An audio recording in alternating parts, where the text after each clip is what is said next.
Boa noite a todos. Eu tenho a proposta hoje de falar sobre Joana d'Arc. Muito interessante, já faz muito tempo que foi ventilado esse assunto aqui numa palestra. Não custa a gente relembrar, porque Joana d'Arc é a nossa homenageada aqui nesse Centro Espírita Joana d'Arc. E daí, para nós entendermos, Joana d'Arc não é nada menos, nada mais do que Leon Denis, que escreve, que registra a vida de Joana d'Arc. E, logicamente, eu vou fazer um pequeno resumo o que aconteceu com ela na França. Na verdade, seriam muitas palestras, tudo o que aconteceu, tudo que foi registrado, mas vamos dar assim uma pincelada. E para isso nós temos que voltar ao tempo de Jesus, quando estava conosco, há 2000 anos, porque Joana d'Arc, na época, esse espírito se chamava Judas Iscariote. Judas Iscariote. Era um discípulo do Cristo. Calcula. E quem gosta de registrar a vida da maneira espiritual, tirei apenas o começo, o início, do livro Crônicas de Além-Túmulo, de Humberto de Campos. Humberto de Campos, então, que faz esse registro. E ele registra essa parte onde Judas diz: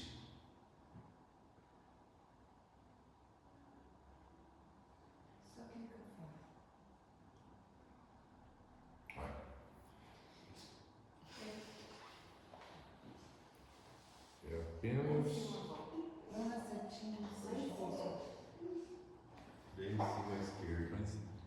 lá em cima, à esquerda.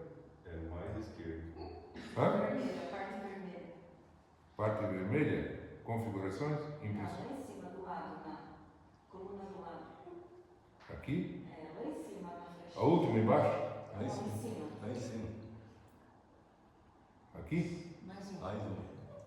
Pra cima. Mais um. Pra cima. Pra cima. Mais Na flechinha. Aqui? Isso.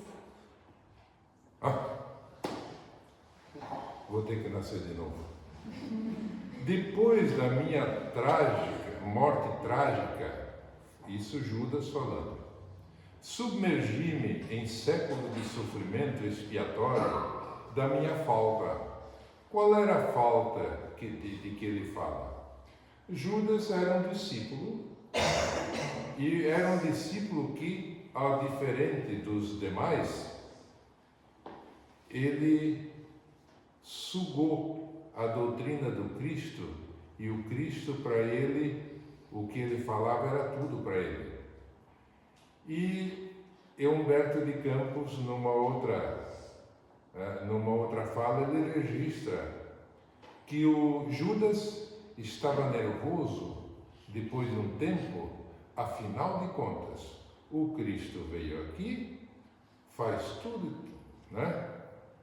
E está na hora dele, né, retirar o poderio do Império Romano daqui para libertar o povo. Era essa a ideia. Aliás, todos os discípulos tinham essa ideia, mas não passaram da ideia, e o Cristo teve muito trabalho para desenvolver, tirar essas ideias de rei humano, rei físico. Disse: o meu reino não é deste mundo, é outro. Judas não entendeu, e ele foi, de fato, ele fez um aconchavo com o Sinédrio, recebeu 30 moedas de prata, que em princípio não significava grande coisa, e o acordo era fazer um levante, retirar o Cristo de circulação, fazer um levante, libertar o povo, para o povo hebreu. Depois que estivesse tudo em paz, trazer o Cristo de volta, agora o teu reino. E daí ele se desesperou quando ele entregou o chamado beijo de Judas, né? Entregou o Cristo, e o Cristo não fez nada, nenhuma menção, e se deixou levar, e aconteceu o que aconteceu. Quando ele viu que o Cristo foi crucificado, ele não suportou essa falta, achou que ele era o culpado de tudo, foi e se matou, suicidou-se. Muito bem. Daí depois, o Humberto de Campos também registra que, após a morte do Cristo, a primeira coisa que ele fez, desceu aos infernos, que está no credo o credo católico. Desceu aos infernos. Foi fazer lá o quê?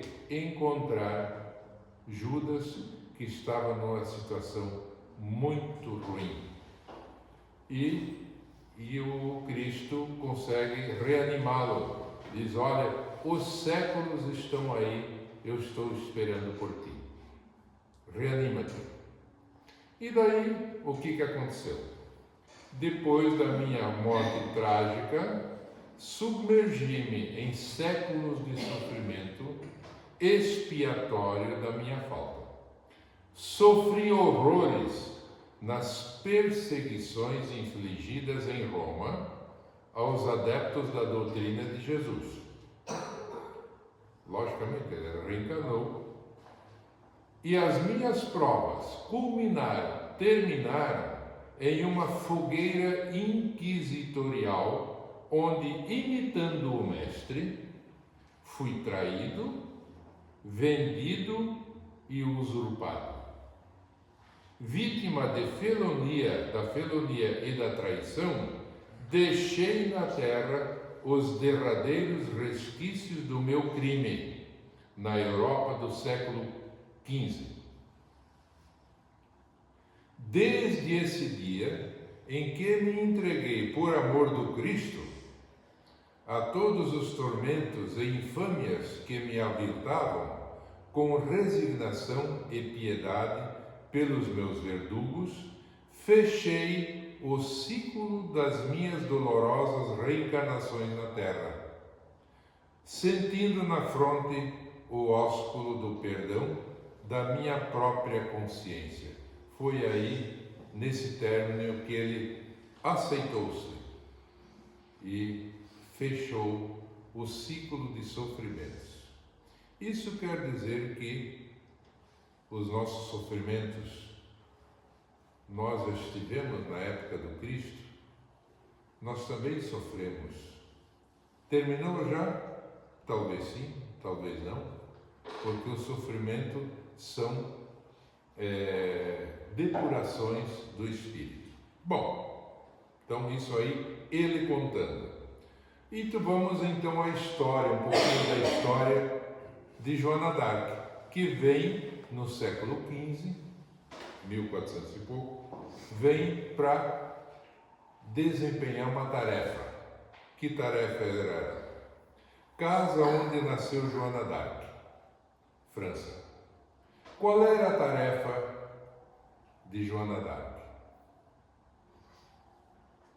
Preparar a França para o advento do Espiritismo.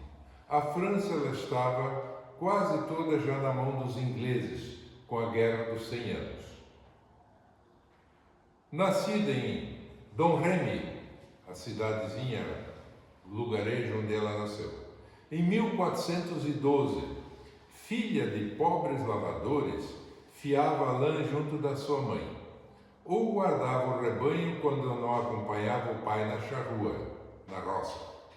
Não sabia ler nem escrever, analfabeta. e ignorava todas as coisas de guerra, não conhecia a guerra também. Amada por todos, especialmente pelos pobres e desgraçados, aos quais nunca deixava de socorrer e consolar. Esse livro conta mais detalhadamente esse lado. Gostava de contemplar à noite o céu estrelado, como que querendo saber, em seu êxtase, o que lhe estava reservado. A primeira visão se deu ao meio do verão, no jardim da casa, onde orava, perto da igrejinha, aos 13 anos. Tinha uma igrejinha perto.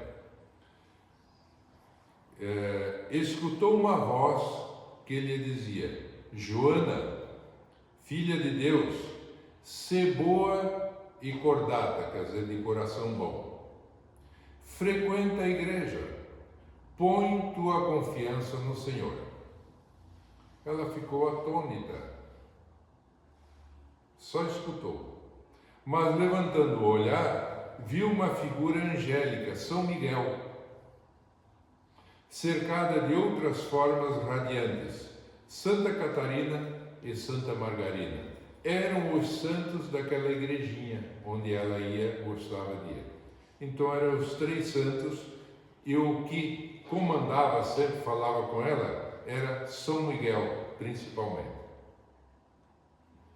Até aqui, não entendeu nada. Doutra vez, o Espírito, o Arcanjo São Miguel e as santas que o acompanhavam, falam da situação do país e revelam sua missão.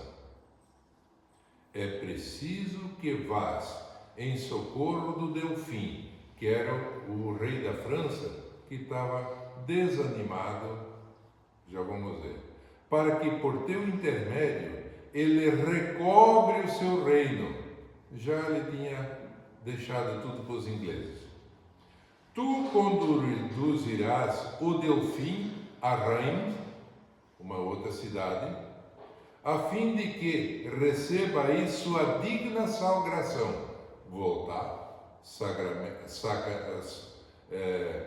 sacramentá-lo como rei numa igreja. Joana, a princípio, se excusa. Sou uma pobre rapariga que não sabe cavalgar nem guerrear. O que eu vou fazer? É demais o que está me pedindo. Filha de Deus, vai, serei teu amparo, respondeu a voz. Tá bom. Porque, em resumo, era para retirar os ingleses da França. A França não podia ser dividida, ela tinha que ficar inteira para receber o Espiritismo. Resumidamente é isso. Como é que estava a situação em 1429? A luta contra a Inglaterra já dura perto de 100 anos. É a famosa Guerra dos 100 anos, que na verdade acabou sendo 116. Em 4 derrotas sucessivas, a nobreza francesa fora aniquilada. Carlos VI, em sua demência, assinou o Tratado de Troyes, que deserda o filho e constitui Henrique da Inglaterra herdeiro da sua coroa. Tudo entregue para os ingleses. O Delfim Carlos entrega-se ao desânimo e à inércia. Está tudo acabado. Tem dúvida sobre a legitimidade do seu nascimento, né? Por isso renuncia ao trono. Aí, Joana, já orientado pelas vozes, vai procurar o Conde de Baudricourt. Era um chefe do exército da província. Um tio que acreditava nela, até Roberto de Baudricourt, que a tratou muito mal. Que veio a menina 14, 15 anos aí, vem querer cavalo, querer armadura, que tem que fazer isso, que tem que fazer aquilo. Quem é essa menina? Tratou muito mal. Devido à sua insistência, foi lá e não largou mais do pé desse conto. Foi submetida ao exorcismo do pároco Jean Tournier, para ter a certeza de que nenhuma intenção maléfica estaria com a Joana. Aí mandou lá encaminhou para o padre da paróquia para fazer um exorcismo. De repente a menina está acompanhada pelo demônio, tem que fazer um exorcismo. Tá bom.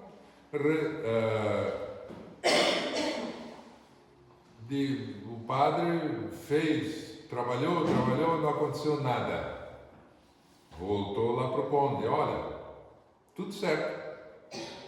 Então finalmente recebeu um cavalo e uma escolta para ir a Chinon, outra cidade, onde residia o Delfim Carlos. Então, Castelo de Chinon. Ela chega lá. Após muitas tentativas, Joana foi recebida no imenso salão. Isso, olha, para deixar em paz, vamos lá. Onde estavam 300 fidalgos, cavaleiros e damas da nobreza.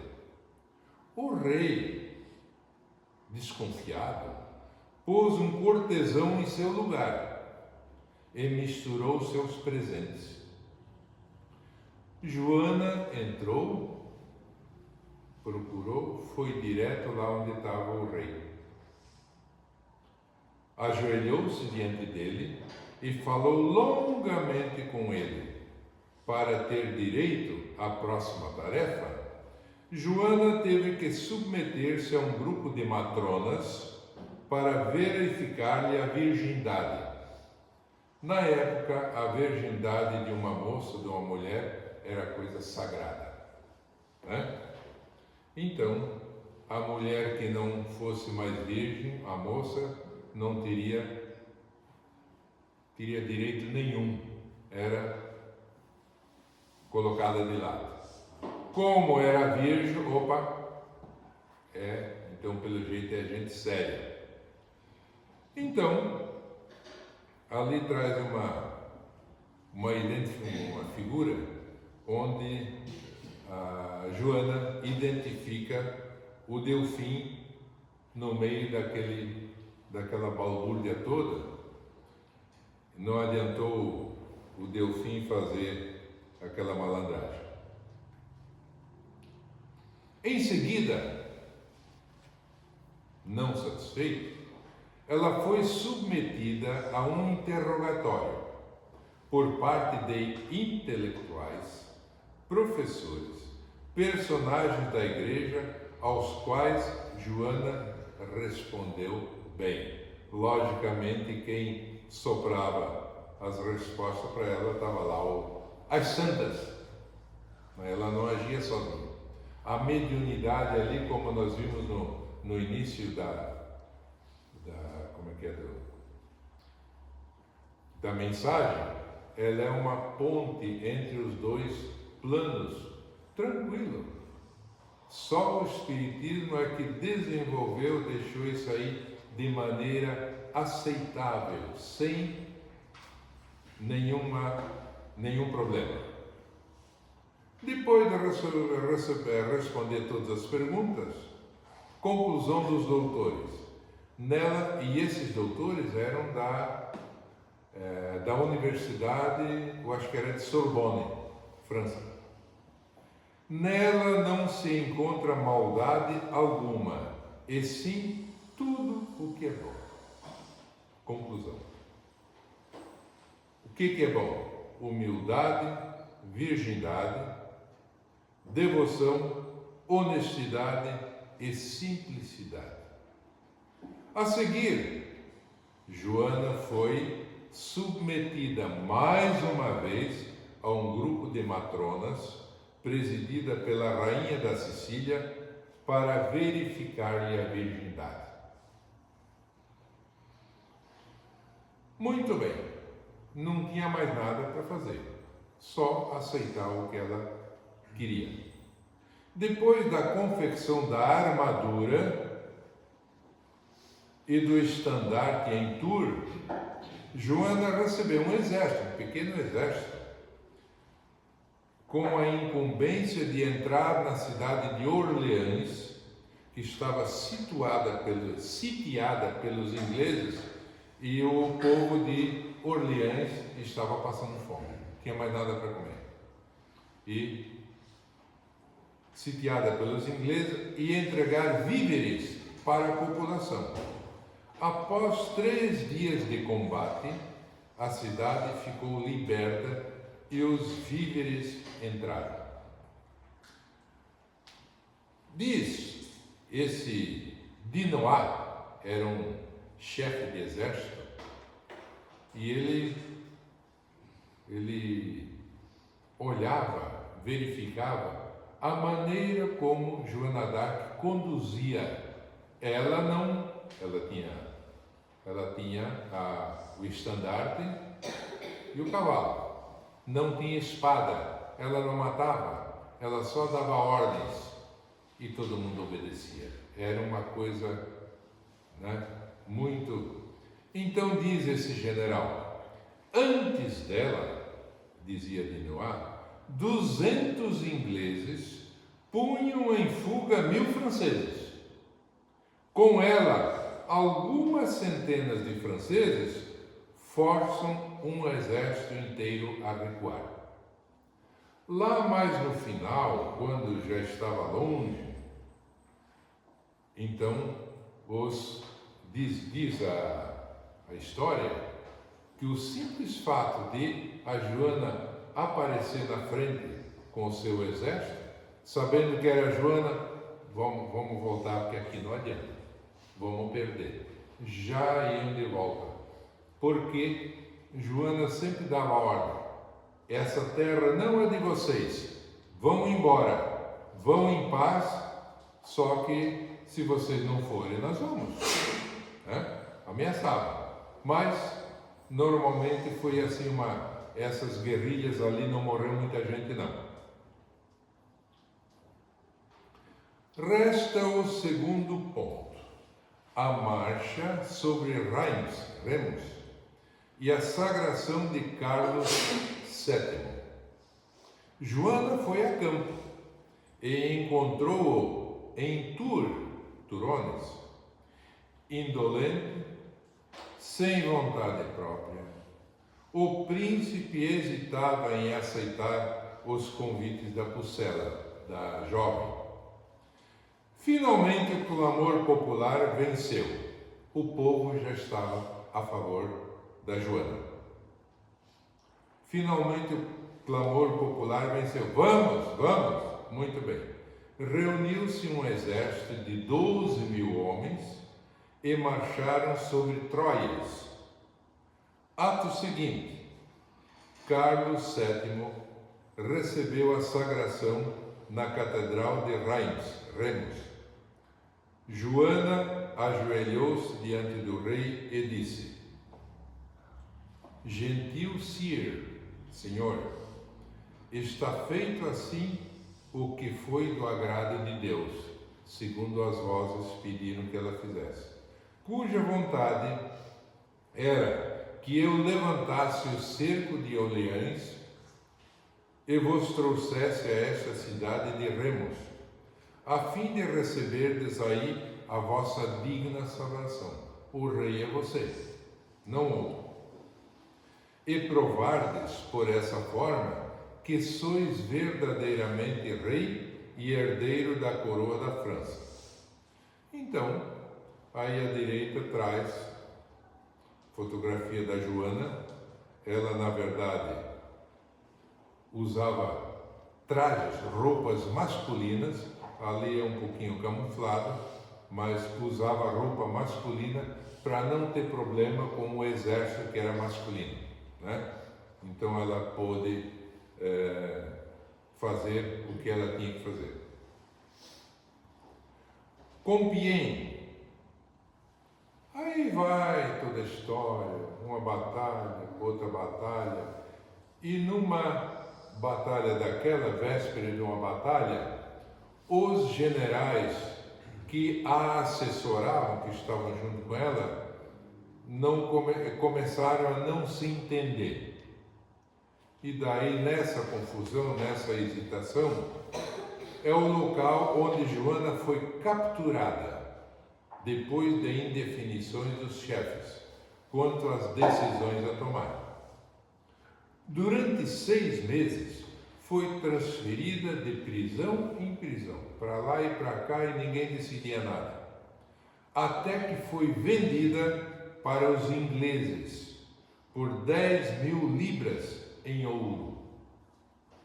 Mais 6 meses no castelo de Rouen, e inicia-se finalmente o processo chefiado pelo bispo Pierre Pochon. Muito bem. Ali ela já tinha 18, 19, ela morreu com 19 anos. 18 anos é que calculam uma moça de 18 anos chefiando o exército da França. Pontos principais dos interrogatórios. Vozes que ouvia, isso era inadmissível. Escutar vozes, que história é essa? As vozes que orientavam, davam ordens, inimaginável. Sobre a igreja, afinal, perguntavam como é que é o relacionamento com a igreja, vozes com a igreja, tudo, uma confusão. E mais uma, os trajes masculinos. A mulher não podia se vestir daquela forma. Então, também foi um ponto de disputa. Foi envenenada com alimentos e o médico foi chamado. Não podia morrer. Ela tinha que ficar viva. Versão para o caso. Joana teria se envenenado para cometer suicídio. Acusação. Por isso que ela tomou veneno. Os juízes e interrogadores, depois de muitos interrogatórios, normalmente 2 por dia, acharam um meio mais viável para condená-la. Forçar Joana a uma retratação. Para isso, não deixavam dormir, acorrentada na prisão, com correntes, sem comida, só o mínimo, e tal. Ela foi definhando, chegou no fim, ela se retratou. Sua fraqueza era extrema e assinou uma retratação, que foi substituída por outra folha em branco. Né? Tudo malandragem.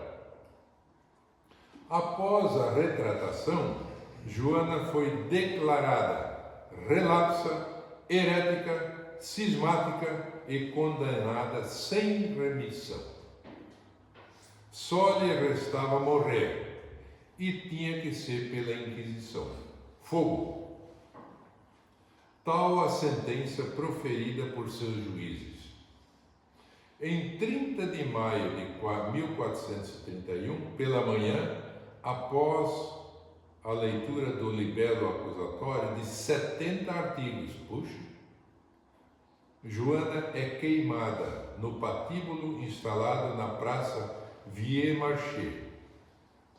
Diz a Joana depois: poderosos fluidos choviam sobre mim. Suas cinzas foram jogadas no rio Sena. Não só existe esse livro, isso aqui traz a biografia. Esse livro aqui já esteve aqui, mas também criou pedra.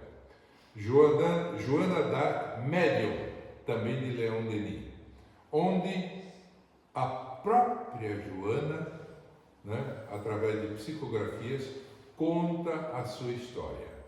E mais ou menos elas são iguais. Então, ali que ela conta, poderosos fluidos, na hora que ela estava lá na fogueira, choviam sobre mim, e ela foi retirada. Muito bem. Essa, então, a grosso modo, é a vida de Joana. Quem por acaso se interessar para ver, degustar esse livrinho, é só falar comigo. Na Inglaterra, a vida de Joana d'Arc, a partir da sua morte até nossos dias, se divide em 3 períodos. Primeira fase, era uma feiticeira. Depois dessa fase, não é tão feiticeira assim. É uma heroína. Segunda fase. Terceira, virou santa. Hoje é Santa Joana d'Arc. Primeiramente, 2 séculos de insultos e de ódio. Depois foram verificar, fuçar naquilo tudo que aconteceu naqueles interrogatórios, tudo estava registrado, viram que não era nada disso, que foi uma montagem. Então, depois de um século de justiça humana, finalmente, em 1793, uma era se abre de adoração e de apoteose. Não era tão ruim conforme, A revisão do processo se deu a partir de 1456, em que Joana foi considerada inocente pelo Papa Calixto III. Muito bem. Em seguida veio a beatificação. Foi um acerto que houve entre Inglaterra e França. Entre o Papa e a França. A beatificação veio celebrada com grande pompa a 24 de abril de 1909 em Paris, na Notre Dame, por Pio X, Papa, estando presentes 30.000 peregrinos franceses, mais 65 bispos. Justificativa: várias curas milagrosas. Como toda pessoa na Igreja Católica que vai a caminho da santidade para ser santo, tem que fazer uns milagrinhos, Uns milagres. Então, foi isso que descobriram ali. Finalmente veio a canonização. 16 de maio de 1920, logo aí, na Basílica de Roma, pelo Papa Bento XV. O Bento XVI foi o Papa Ratzinger que nós tivemos, Então, Bento XV canonizou Santa Joana d'Arc. Muito bem. Joana d'Arc, na verdade, foi, como Judas, um dos discípulos do Cristo. Depois o Cristo convida, ajuda na equipe para fazer, já que limpou a França para o advento do Espiritismo, deu a ela também. No livro dos médiuns tem uma página escrita por Joana d'Arc. Eu tirei um pouquinho, alguns itens. Livro dos médiuns, Joana d'Arc.